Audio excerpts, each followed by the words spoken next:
सोचिए, एक तरफ हैं अरबों डॉलर के वो गेम्स जो पूरी जेनरेशन को डिफाइन करते हैं, और दूसरी तरफ किसी गैराज में बने छोटे छोटे मास्टरपीस।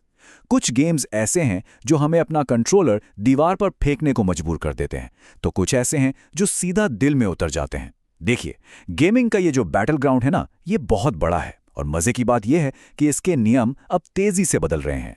तो फिर सवाल ये उठता है कि आखिर जीत कौन रहा है? और सुनिए, ये सिर्फ कौन सा गेम अच्छा है वाली बहस नहीं है। नहीं, ये एक आइडियोलॉजी की लड़ाई है कि गेम्स को आखिर होना कैसा चाहिए। तो चलिए तैयार हो जाइए, क्योंकि हम गेमिंग की रूह के लिए चल रही इस जंग की हर एक परत को खोलने वाले हैं। अब देखिए, इस लड़ाई को समझने के लिए हमें पहले इसके खिलाड़ियों को जानना होगा। यकीनन आपने ये नाम सुने होंगे, पर क्या एक जायंट को एक ग्रिबल से अलग बनाता है? चलिए इसे थोड़ा आसान करके समझते हैं। तो शुरुआत करते हैं सबसे बड़े नामों से, triple A games. Triple A, ये शब्द असल में फाइनेंस की दुनिया से आया है, जिसका मतलब होता है सबसे सेफ, सबसे बड़ी इन्वेस्टमेंट। आसान भाषा में कहें तो ये गेमिंग की दुनिया की हॉलीवुड ब्लॉकबस्टर्स हैं। सोचिए, ग्रैंड थेफ्ट ऑटो 5 या फिर साइबरपंक 2077। इन गेम्स का सिर्फ बजट ही आसमान छूने वाला नहीं होता, बल्कि पूरी इंडस्ट्री की उम्मीदें, उनका बोझ भी इन्हीं के कंधों पर होता है।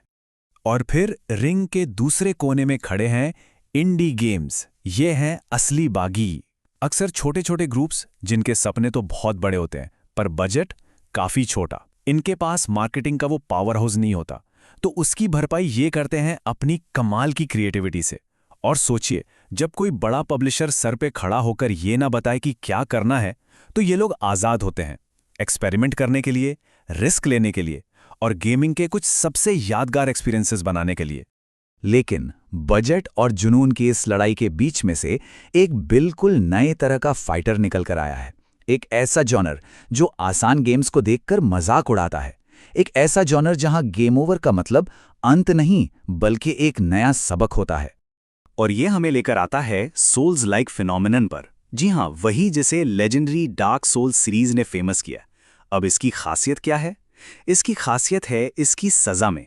सोचिए, जब आपका कैरेक्टर मरता है तो आप अपना सारा कीमती एक्सपीरियंस, सारी करेंसी, सब खो देते हैं। लेकिन दुनिया रीसेट नहीं होती। आपको एक आखिरी मौका मिलता है। एक टेंशन से भरी दौड़ लगानी पड़ती है अपनी खोई हुई चीजों को वापस पाने के लिए। ये जो साइकिल है ना, मरना, सीखना और फिर आखिरकार जीतना, ये क्रूर है पर इतना एडिक्टिव है कि यही इस जॉनर की जान बन गया है। फिर आता है इसका एक कजिन, रोगलाइट। देखिए, अगर सोल्स लाइक आपको सजा देता है, तो रोगलाइट तो भाई पूरी स्लेट ही साफ कर देता है। हर बार मरने पर आप सीधा पहुंच जाते हैं शुरुआत में, गेम ओवर। लेकिन यहां एक ट्विस्ट है, सब कुछ खत्म नहीं होता। आप कुछ परमानेंट अपग्रेड्स अपने साथ रखते हैं, जो आपको अगले रन के लिए बस थोड़ा सा और मजबूत बनाते हैं। हेडीज जैसे गेम्स ने इस लूप को इतना परफेक्ट कर दिया है कि हर हार असल में जीत की तरफ एक छोटा सा कदम महसूस होती है। तो एकदम क्लियर कर लेते हैं, सोल्स लाइट में क्या होता है। दुनिया वैसी की वैसी रहती है, पर आपकी प्रोग्रेस बहुत नाजुक है, कभी भी जा सकती है। और रोगलाइट में दुनिया हर बार रीसेट होती है, पर आपकी पावर धीरे धीरे परमानेंटली बढ़ती रहती है। ये हार को देखने के दो बिल्कुल अलग अलग फलसफे हैं, और मजे की बात यह है कि दोनों ही कमाल के हिट साबित हुए हैं। ठीक है, तो अब हम इन खिलाड़ियों को जान गए हैं, तो अब वक्त है इन्हें आमने सामने खड़ा करने का। देखिए, हर अप्रोच एक समझौते के साथ आती है। ये सीधी सीधी जंग है बजट बनाम जुनून की, सेफ खेलने और रिस्क लेने की। तो जरा इस टेबल पर एक नजर डालते हैं। ट्रिपल ए गेम्स, हाँ, इनके ग्राफिक्स कमाल के होते हैं और मार्केटिंग भी जबरदस्त, पर कमजोरी अक्सर गेम प्ले रिपीट होने लगता है और आइडियाज भी थोड़े सेफ होते हैं। फिर आते हैं इंडी गेम्स। इनोवेशन की तो कोई कमी नहीं, आर्ट स्टाइल भी यूनिक और कहानियां दिल छूने वाली, पर दिक्कत लिमिटेड बजट और मार्केटिंग। और आखिर में सोल्स लाइक, इनका पूरा फोकस होता है प्योर गेम प्ले पर, जिससे इनके फैंस बहुत लॉयल होते हैं।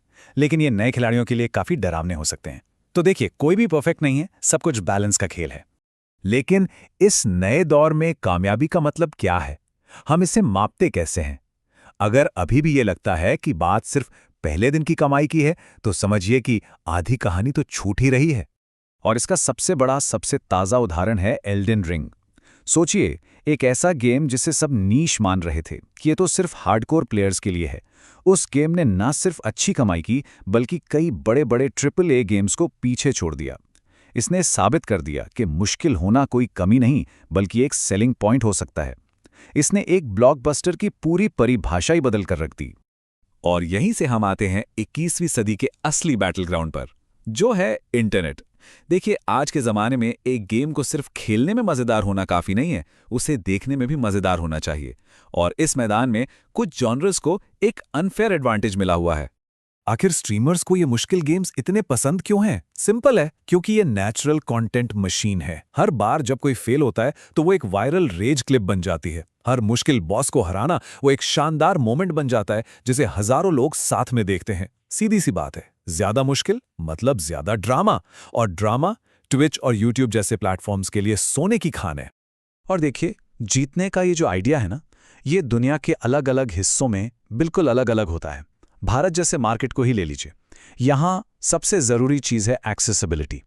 हर किसी के पास लेटेस्ट महंगा हार्डवेयर नहीं होता।